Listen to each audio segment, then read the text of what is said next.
Our Plant Stories has been nominated as a finalist in the Independent Podcast Awards in a new category called Environment and Natural World. I'll let you know how we get on. Thanks to all those who are regular supporters of the podcast with their commitment to buying a monthly coffee. And to Anne, who also sent some caffeine my way this month, all of which goes towards paying for this podcast, the hosting platform and the editing programme. The link is in the show notes.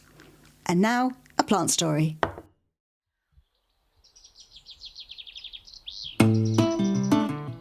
Welcome to Our Plant Stories. If you're a new listener, it's lovely to have you here. If you're a regular listener, well, we've been following the journey of Philippa Stewart's dahlias, and they have finally arrived at the Strawberry Hill Flower Festival in the boot of her car. Last year, two friends got in contact to tell me about this festival, excited that this was the perfect place to find plant stories. It is. And having spent an afternoon watching floral artists at work, I can tell you it is also the most amazing place to just gaze at beautiful floral works of art.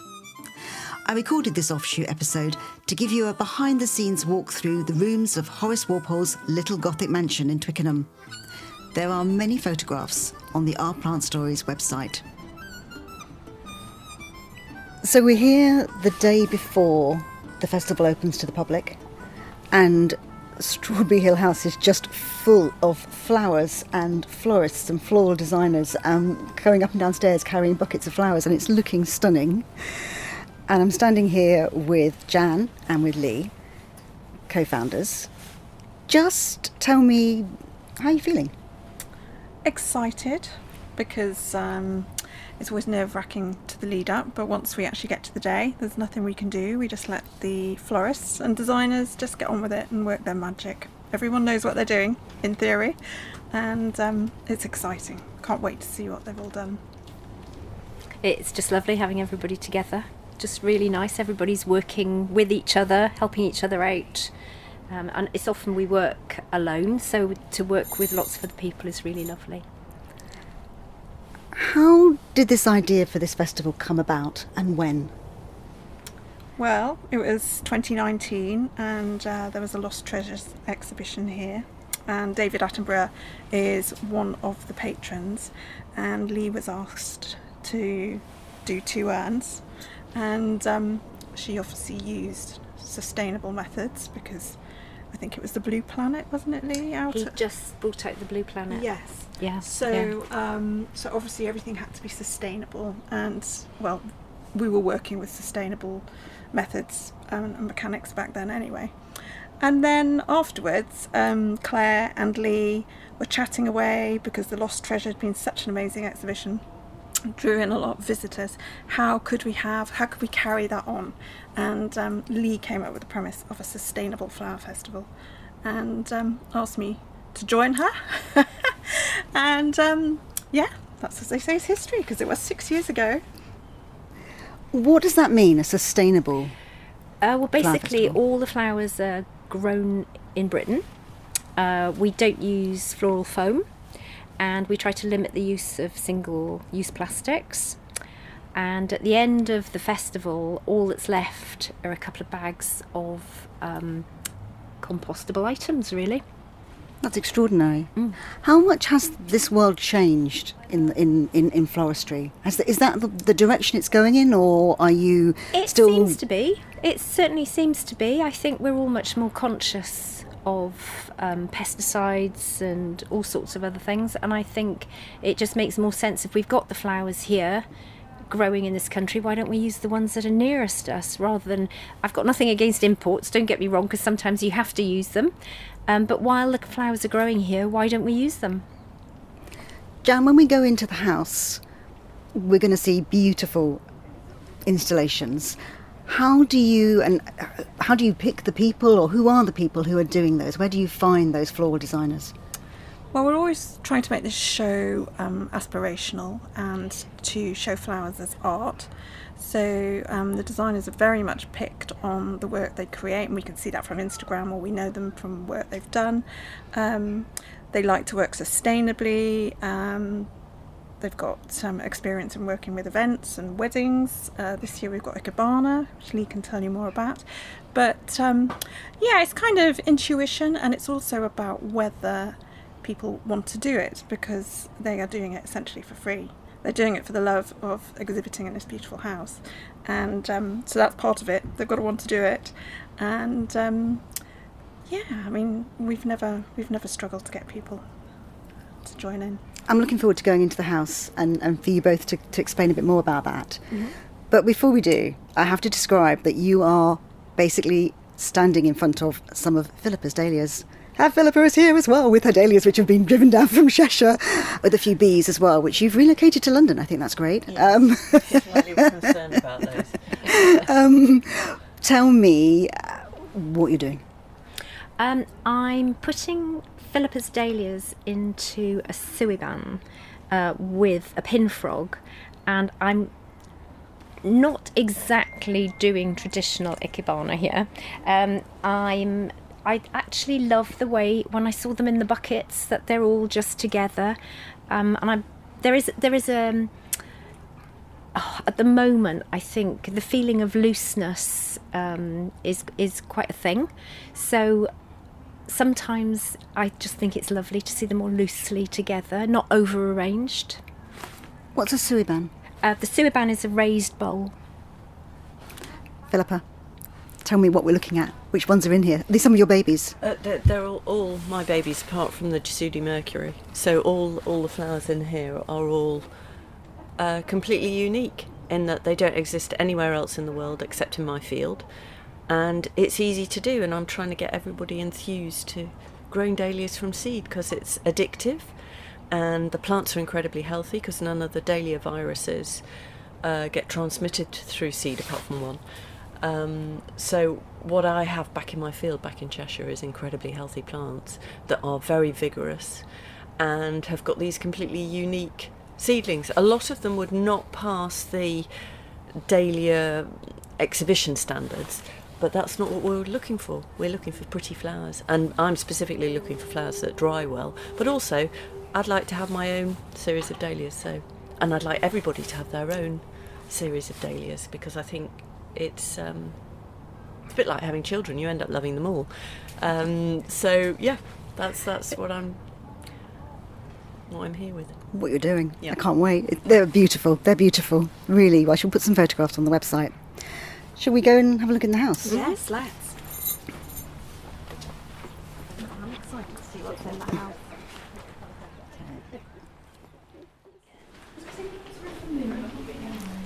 So we're inside the house.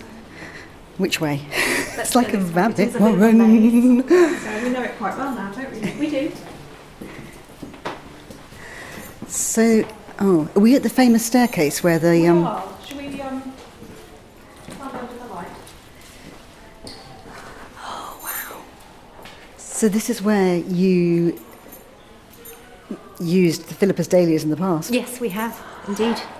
Yes. Well, I have my vision of you abseiling down, basically, using the dahlias as you went. So tell me what we're looking at here. Oh my goodness. This is the first year that we've had ikebana, and this is a very natural arrangement involving line and shape of stems and those twirling kind of massed stems tied together. It just conveys a feeling, really. They say ikebana, it actually means spring flowers alive. And again, what it actually does is express the mood of the designer.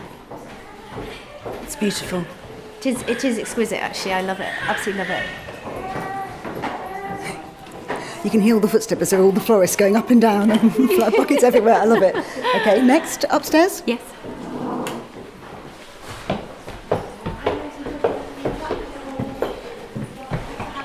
Some of the designers got the door shut. It's partly because of the lack of space in the rooms, but that's what's so exciting about tonight at the PV.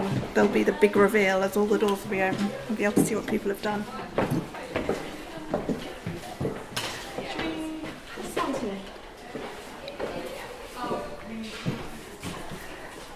The smell as you walk into this small room is incredible, isn't it? Gorgeous. Absolutely absolutely gorgeous. You Look can at smell the it. hops, can't you? Yeah. Absolutely beautiful. So whose room is this? This is a small, how big is this room? It's tiny It's dark green room. It's called the Star Chamber, and it is very dark, apart from the stained glass window.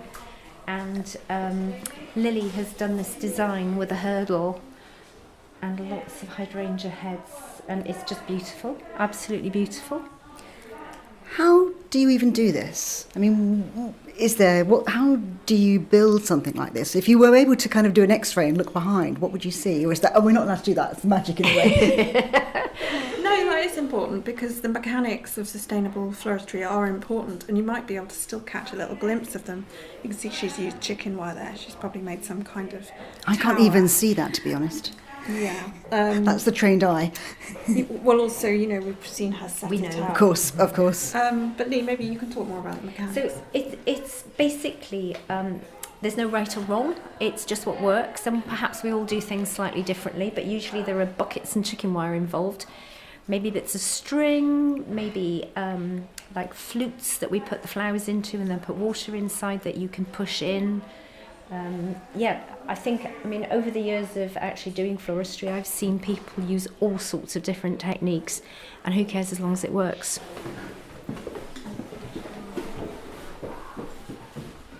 It's funny because when I was growing up, my mum would arrange flowers in church and for friends, and so I still send her flowers every other week, and she's now 96 and she still arranges her flowers, which is beautiful. And I have memories of buckets of greenery all over the place, and my dad slightly having to put them in the boot of the car and drive them to wherever place she was going.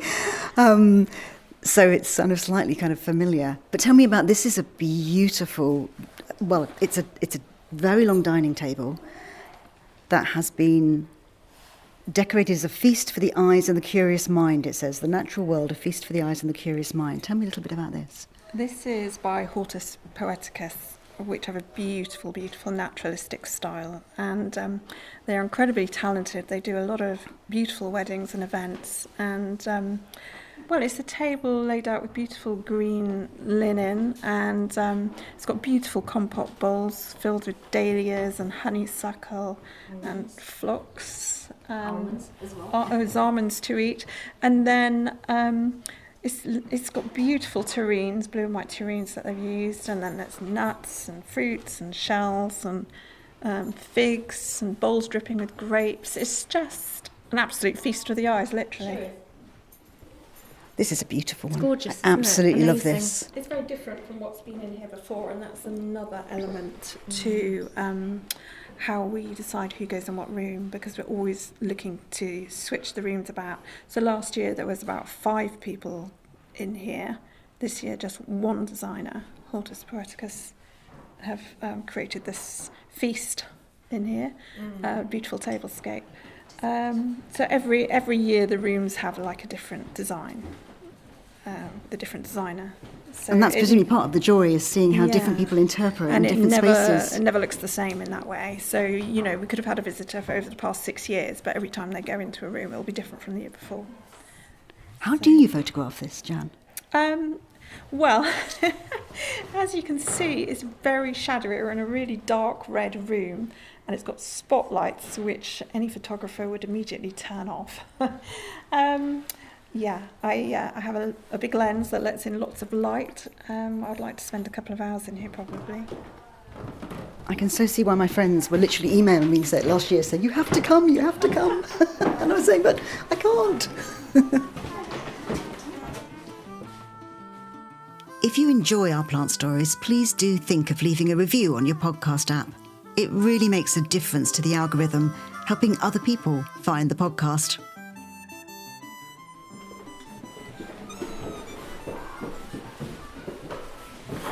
This is the long gallery, and as you can see, there's 5 arched windows down one side, and there's 5 different designers creating something different in each room. And it's a work in progress. You can see they're all still very much set up. There's cloths on the floor and buckets of water and people still arranging, but it will look magical when it's all done. Everybody always creates something beautiful in here. I love these. The tagetes are me absolutely too, me beautiful, too. aren't they? They are some of my favourite flowers, actually. Yeah, yeah. So you can see that all the designers that are in this room have actually come and visited the house. So they're obviously working with the colours of the room, which is red, gold, cream. There's a lot of gold on the ceiling in here. So these beautiful grasses and wheat, they just look beautiful with gold and the red. Yeah, it's so clever to pick up those other colours, isn't it? Absolutely. Hi. I'm Andy Monaghan. I'm a florist and grower. First time here? First time creating something here, yeah. It's been something that I've kind of seen over the last few years and always thought such an incredibly creative event. So to be part of it this year, I feel quite honoured. Where did the inspiration come from? Tell me about the design you're doing. So I chatted with Leigh, and she said that the theme this year is Nature Unbound. So I thought, okay, well, there's a lot in that to find. And then when I was starting to look into the history of the house, discovered that it was a designated queer house because of the founder that made it, Horace Walpole. And so I thought, okay, that's really interesting. I felt really drawn to that. And so then how do I feel as a gay man, like unbinding my own true nature? And I then kind of thought about growing up and kind of balancing, you know, those parts of it that were really, of my personality that were really celebrated, and I was a performer and that was always really lovely, but then there was this other thing that I was trying to figure out where I felt quite ashamed. And so then I thought, I feel like there's something in the way I like to have my floral practice, which is to use everything in all stages of its life. And so I was like, oh, okay, so you've got like different aesthetics there, and you've got something that's maybe weedy or dying or brambly or gone to seed that's not very beautiful, mixed with stuff that is in its prime and is incredible. And so I wanted to use everything that I could grow and kind of see what I could create. Have you got it very much in your head, or is it being created as you're standing here? Bit of both. I did a rough sketch, and so I kind of figured out a shape that I knew that I wanted, and then in terms of actual ingredients, it was really just what handled the weather. The last few days it's been so rainy, and so a lot got damaged, so then it's like, okay, what can I harvest that can kind of tick all of these boxes? You're looking quite calm, to be honest. Oh yeah, I mean, look, it's part of the joy of it. Like, you've got to be flexible with it all, so it's a privilege to work with such beautiful things, and I'm chuffed that I can grow them. It's a beautiful room that you've got as well. Yeah. I think it's the Balkirk closet, which felt quite apt given my inspiration. I thought it was quite funny. It's got beautiful colours as well. That blue is just... And it's something you don't find a lot in flowers, and so I thought, oh, actually that balance is quite nice with what I can find. I've got a lot of pinks and oranges, and then the greens and the turning foliage that I think is really beautiful still, so it's the balance of the two. Yeah. I shall look forward to seeing the finished product. Thanks, me too. Enjoy. Thank you so much.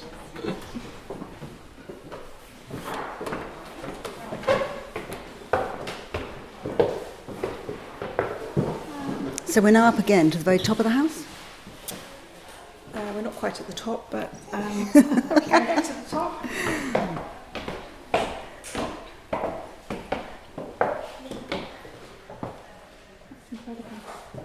We're just glimpsing through a doorway, really, aren't we? We are, and you can see how they look like allium heads that have all been put together to create like some kind of super planet. Well, I suppose it looks like one giant allium head made up of smaller allium heads, and it's in a very dark room, but it's beautifully spotlit. So all the allium heads are glowing gold, which is just beautiful. Okay, so where have we come into here? This feels like I've come into the library. It is the library. It is the library, it's got It's in the four walls of books. Yeah.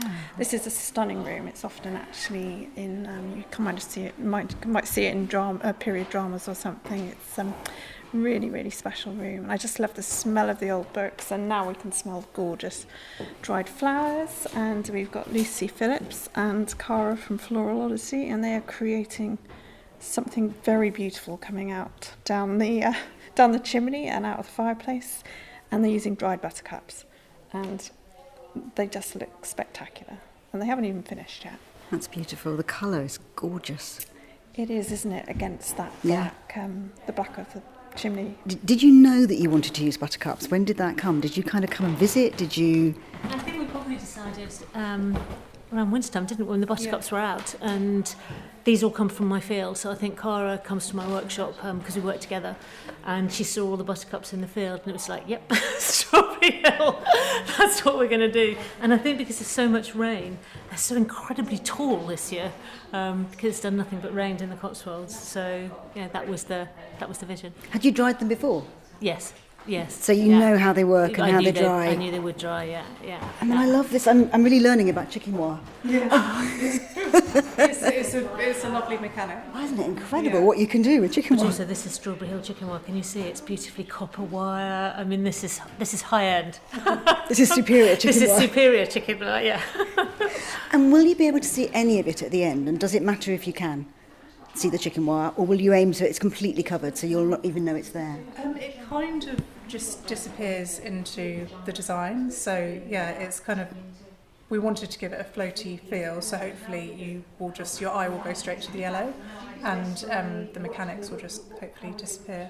But we're also really inspired by the quote from Constance Spry, which said to be open to every form of beauty, be it a prize rose or a buttercup. So that is our kind of little line for the inspiration for our piece. So yeah, we wanted to kind of hero a very simple flower, and just kind of like give it a bit of a moment.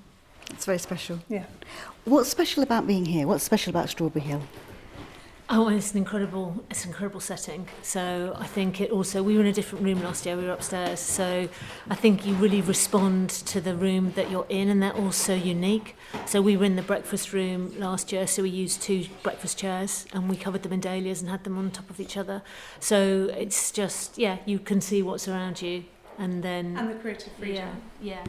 We're allowed to, pretty much do whatever we want, and that's quite an amazing, Is that quite unique in a sense? Cause totally. It's the trust, I think, and the just kind of like the space to be able to design whatever you want in such a beautiful space. And it's normally you'd be working for a client or a customer. Yeah, or you might have a bit more direction, whereas here we're really free. Like we could have changed our mind yesterday, which would have been all right as well, because that's just part of the creative process. But yeah, I mean, I think just having that space to be able to create whatever we want to, and having a beautiful backdrop, I mean, there's nothing better really. And it's good to be part of so many floral designers and work with Leigh and Janne, and I can sense that real atmosphere in the place, that you're just full of you've met your people, you're with your people, aren't you, really? Exactly. It's a celebration. Exactly. And just interesting to see what everyone does seasonally and with fresh and dried. So it's nice that dried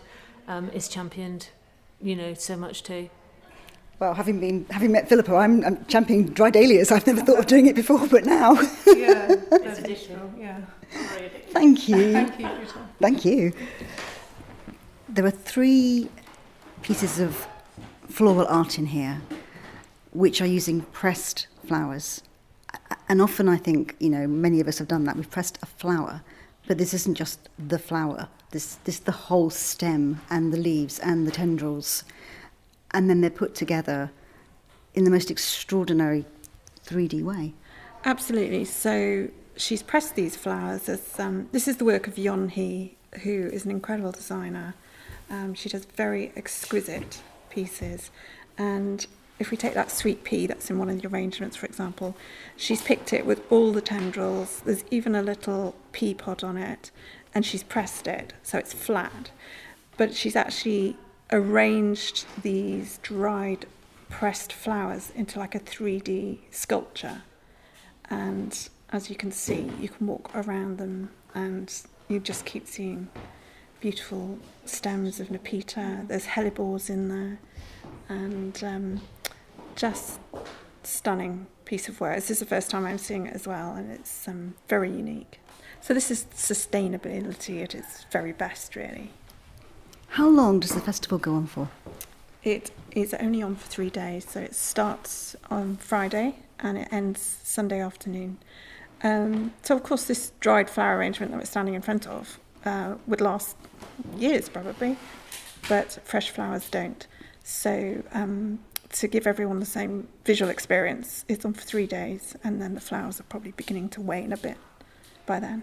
And have you seen it grow over the past 6 years? Oh, yeah, absolutely. I mean, the very first one in 2019, we had to beg our friends to come along and join us.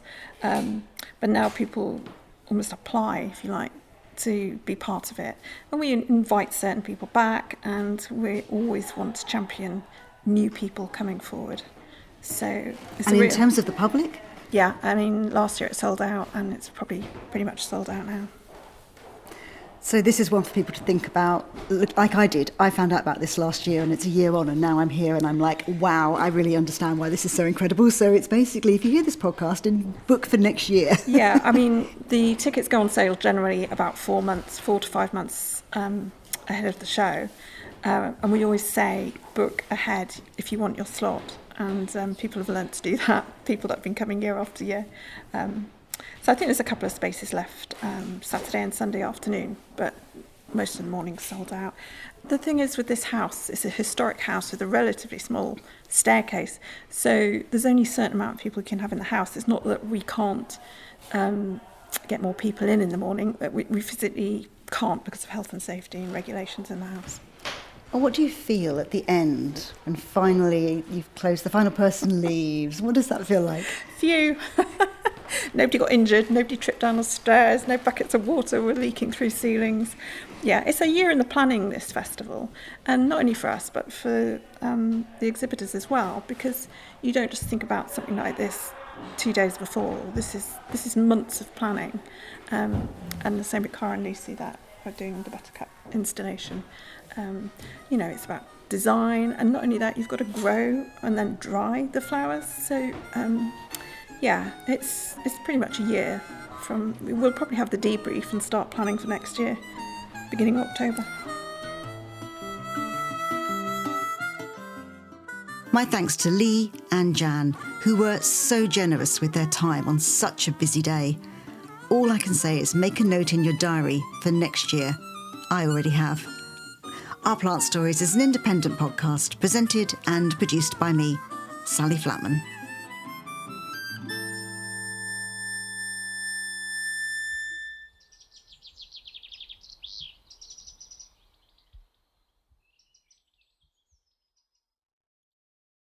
Thank you for listening.